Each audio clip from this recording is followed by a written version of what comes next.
Gjuetja e palishme me dinamit përgjatë vijës bregdetare të Vlorës, përfshirë zonën e Karaburunit, madje edhe ishullin e Sazanit, vijon të mbetet një shqetësim serioz. Specialisti i zonave të mbrojtura Nexhip Hysolakoj thosë se shpërtimet shkatrojnë habitatet detare, dëmtojnë rënd faunën dhe largojnë peshkun nga zona, duke sjellë pasoja të rënda për ekosistemin dhe për aktivitetin e qëndrueshëm të peshkimit.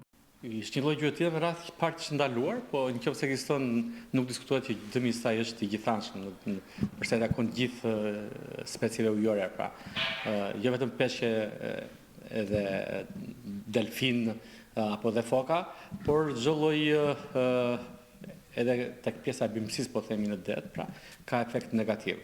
Peshkatari me përvojë Sherif Dyrmishi thekson se gjuetia me dinamit dëmton shumimin e peshqve. Para njerë dinamiti dëmton të mëdhenjet e vegjël.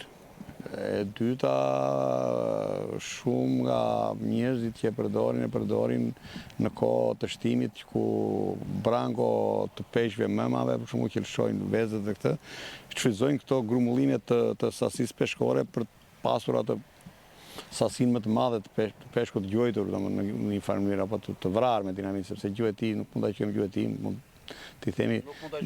mund ta quajmë gjueti, sepse shpeshherë ngatërrohet që midis peshkatari nuk ka lidhje me atë që quhen me dinamit. 2 ditë më parë një fokë e ngordhur është gjetur në bregdetin e Orikumit. Kanë qenë peshkatarët e zonës që kanë parë gjitarin të shtrirë në vijën bregdetare dhe kanë njoftuar për rastin.